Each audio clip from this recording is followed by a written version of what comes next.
Bueno, buenos días a todos. Quería hacer esta presentación corta de un área que más o menos he trabajado ya más de una década, en la cual hacemos una práctica de morfometría en animales de laboratorio, ¿no?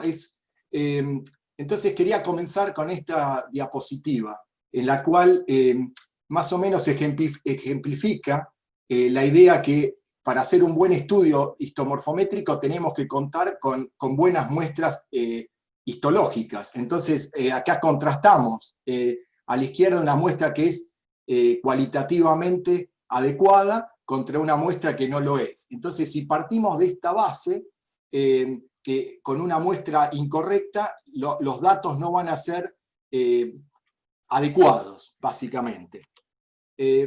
Haciendo una pequeña referencia en cuanto al procesamiento de las muestras, después el que quiera preguntar o seguir más allá de esta charla, bienvenido, pero lamentablemente tengo corto tiempo, pero los huesos normalmente luego de la necropsia son inmediatamente fijados.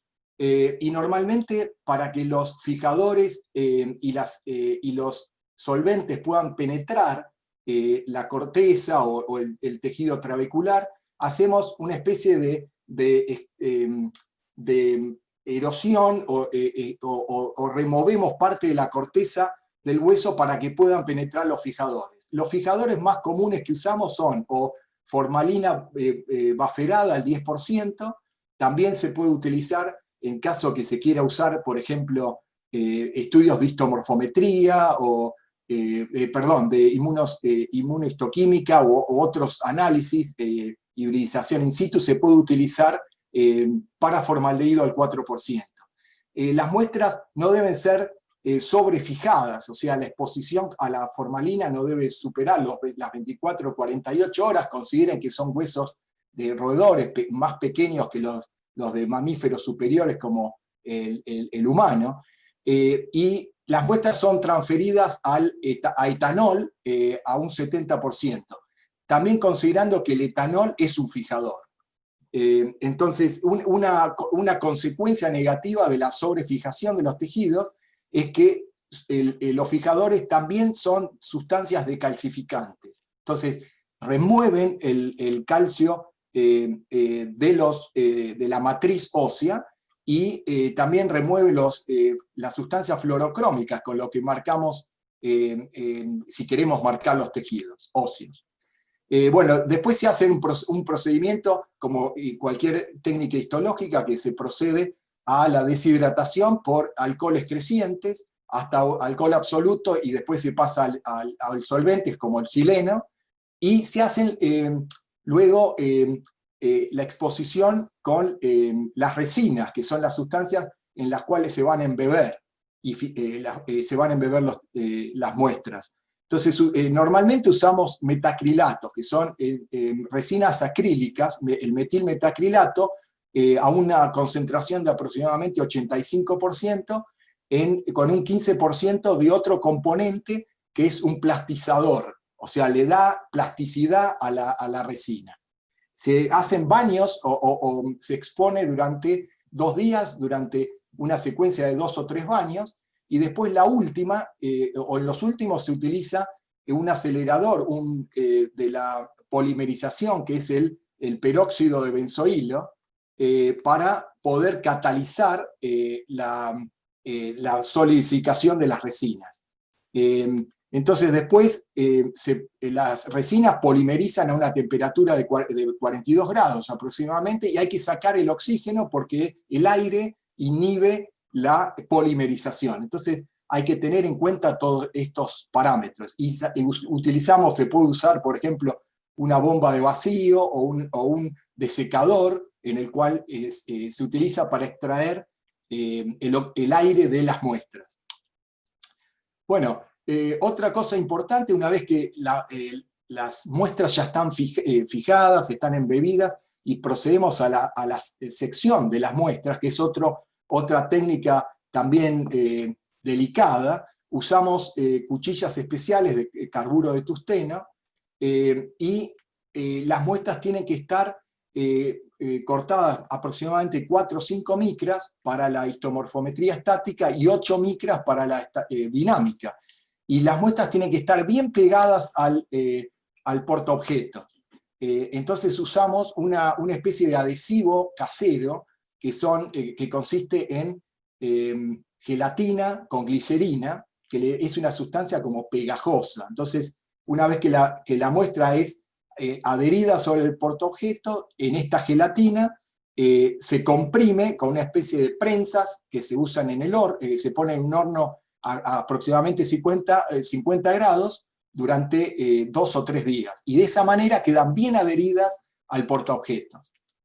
Bueno, en cuanto a las tinciones, la tinción más común que usamos es la coloración de Foncosa, que son sales de plata, y son contrastadas con una coloración comercial que se llama tetracromo, pero también se pueden usar coloraciones tricrómicas o inclusive hasta hematoxilina y osina. Las resinas son versátiles en cuanto a la capacidad de poder tener los tejidos. Acá se puede ver estos cortes histológicos con coloración de Foncosa contrastados con tetracrom, en el cual se ve el osteoide, la sustancia osteoide no mineralizada, de un color azulcito o medio celeste, y los núcleos de la célula en las superficies óseas o en la médula ósea se ven azules, ¿no? Bueno, otra cosa importante es la estandarización del área en la cual nosotros queremos hacer la observación. Este es un corte histológico de la metáfisis de un hueso largo, y es importante siempre tanto la profundidad del corte, estos son cortes longitudinales, tanto la profundidad como el área donde vamos a hacer las mediciones sea constante. Entonces, de esta forma, lo que usamos nosotros es, nos tenemos que apartar del disco epifisiario, en este caso, pues, dice, este es un extremo proximal de tibia, para excluir lo que se denomina espongiosa primaria, que es una zona en la cual están ocurriendo cambios de transformación del tejido cartilaginoso del disco epifisiario en hueso. Entonces, tenemos más caracteres de formación que de remodelación ósea, porque en la histomorfometría evaluamos más parámetros de remodelación ósea. Entonces, dependiendo de la edad del animal, en los animales jóvenes tenemos que apartarnos más distancia, que puede ser 1 milímetro, mientras que en los animales más viejos, que tienen menor, o sea, el crecimiento longitudinal de los huesos es más lento, entonces 500 micras es suficiente. Y también apartarnos de la superficie endocortical para evitar, digamos, contabilizar tejido trabecular que corresponde a esa superficie. Entonces, eso es algo muy importante. El cuadrante tiene que ser estandarizado. En referencia a los parámetros de hueso cortical, también utilizamos un área estandarizada, en este caso de una tibia. La zona de referencia es la unión de lo que sería el peroné con la tibia, que sería esta zona. En la muestra, la corteza nosotros la analizamos en cortes transversales, en contraposición con el hueso cancelar, el hueso trabecular, que se lo hace en general en huesos longitudinales, cortes longitudinales. Entonces, partiendo de la base, cuando vemos que con la sierra, en este caso los cortes se obtienen con cortes o sierras muy específicas, ¿no?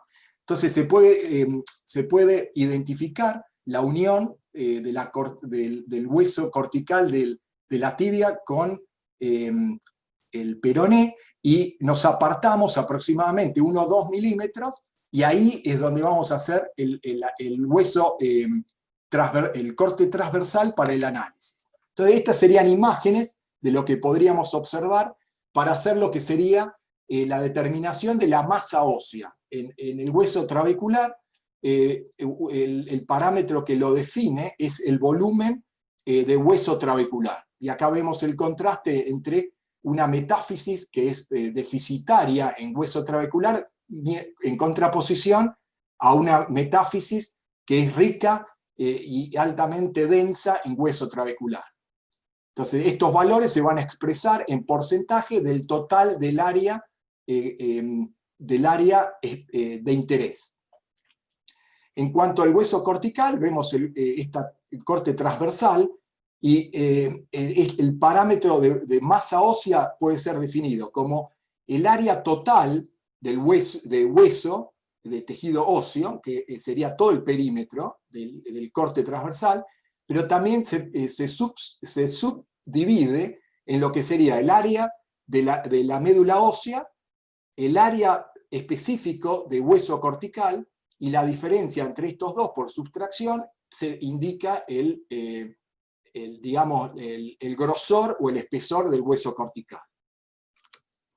En cuanto a los parámetros de índice que definen la microarquitectura, tenemos que considerar que hoy hay técnicas mucho más específicas, como es el micro-CT, que puede definir mucho mejor estos parámetros, pero desde la histomorfometría también hay algunas técnicas que pueden determinarlo, algunos parámetros, como son, por ejemplo, en este caso, el número de trabéculas, la separación que existe entre las trabéculas y el espesor de las trabéculas. Esto a través de un software, como usamos nosotros, que es OsteoMeasure, o también puede haber software caseros o inclusive técnicas de laboratorio manuales, que lo podríamos llegar a hacer.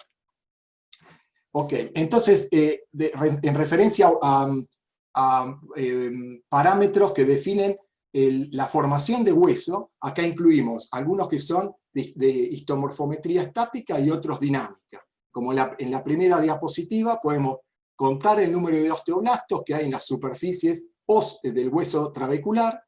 También podemos contar el porcentaje de la superficie ocupada por esos osteoblastos, o también la superficie, digamos, en porcentual de osteoide que cubre esas superficies de hueso trabecular.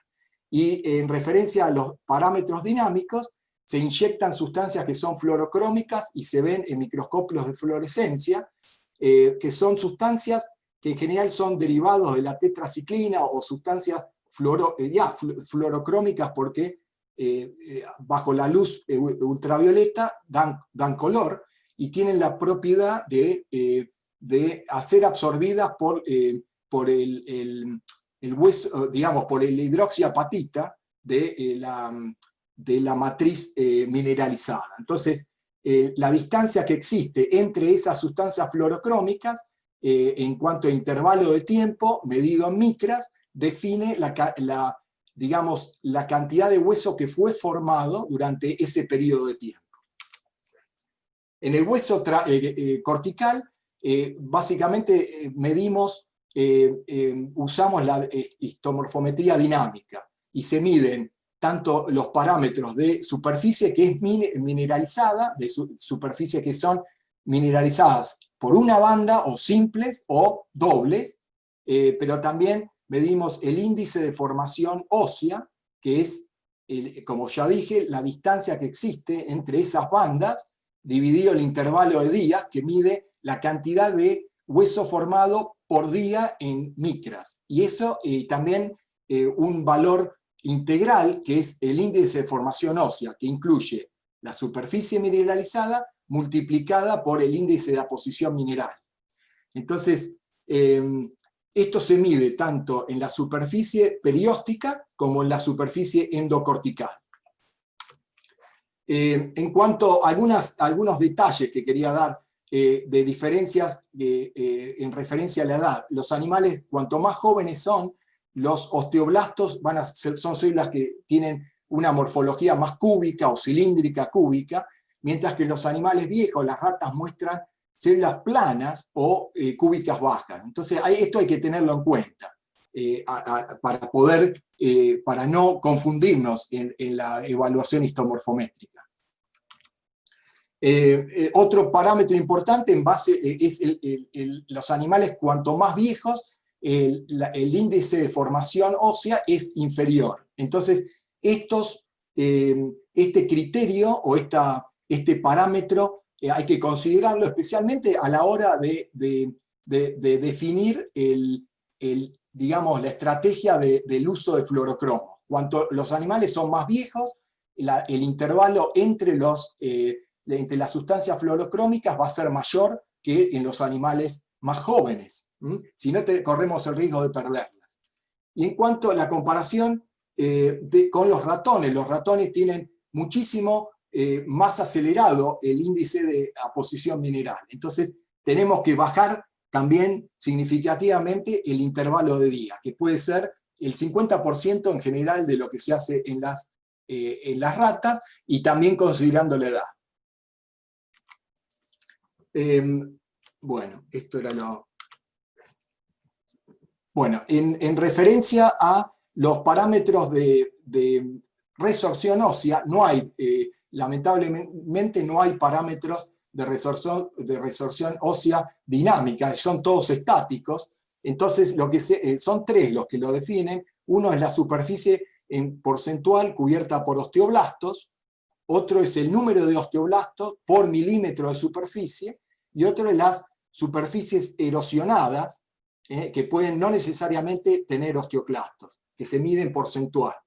En este caso, esos en general son estas lagunas de Hauptschild. Esto es otra cosa que quería puntualizar, es por ejemplo esta célula, que parece una célula multinucleada, que tiene características como si fuese un osteoclasto, y en realidad no lo es. Y es común observar este tipo de errores. Esto es un megacariocito, una célula completamente ontológicamente distinta y de funciones diferentes. Esto es un chivo, como dicen allá, de la Sociedad Internacional de Morfometría Ósea, que también tiene un montón de protocolos y cosas que pueden ser muy útiles, y que por un bajo costo anual se pueden ser miembros, si están interesados, se pueden comunicar con nosotros, conmigo, y yo puedo intermediar, así que se los recomiendo. Bueno, estas son dos publicaciones como referencia, que normalmente se usan como referencia de las nomenclaturas estandarizadas, símbolos y unidades. Una es la del Dr. Parfit del año 1987, la otra es una actualización de David Dempster en el año 2013. Son referencias casi obligatorias para cuando se publica algo con histomorfometría, y a seguir. Algunos criterios, ya terminando, algunos criterios que se utilizan para evitar la crítica más común que se hace cuando mandamos alguna publicación, que es que el roedor no es un buen modelo animal, porque tiene crecimiento continuo. Sí, es verdad, hay crecimiento continuo en los huesos largos, pero como ya dijimos antes, los animales, a medida que van envejeciendo, el crecimiento es mucho menor, hasta se hace casi imperceptible.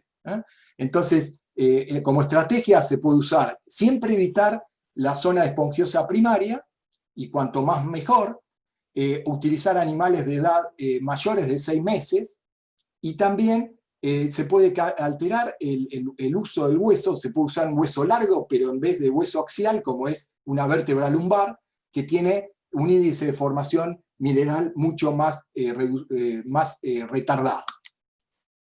En este caso es un detalle en el cual quería decir que la histomorfometría es complementaria de otras técnicas, no reemplaza otras técnicas, sino que complementa. Pero en este caso es un detalle que se puede percibir, que suma la histomorfometría y que no puede ser identificada con otras técnicas. Y es la cuestión histológica. Acá podemos ver células, no con otras técnicas. Y en este caso, en la diapositiva de la derecha, la microfotografía se puede ver la cantidad de ostioide que hay, que cubre el hueso trabecular, en contraposición con la diapositiva del medio. Entonces, en este caso, el micro-CT no podría registrar esta diferencia, ya que mide densidad mineral, y sí la histomorfometría. Bueno, perdón, y ya otra cosa, enfatizar que los huesos de ratas, de roedores, tienen remodelación ósea. Esto es importante considerarlo, aunque hay gente que no lo ha reconocido. Y acá podemos ver en estas dos microfotografías superiores con azul de toluidina las líneas sementales que muestran que hubo remodelación, y acá con luz polarizada se puede ver el hueso inmaduro que ocupa esas estructuras o unidades multicelulares. Y bueno, quería agradecerle, este es el doctor Ronsky, que es mentor y amigo, y que es el que hace esta charla en el ISBM, que ya les dije anteriormente, y que, bueno, que a través de él he aprendido mucho y le estoy sumamente agradecido. Bueno, muchas gracias.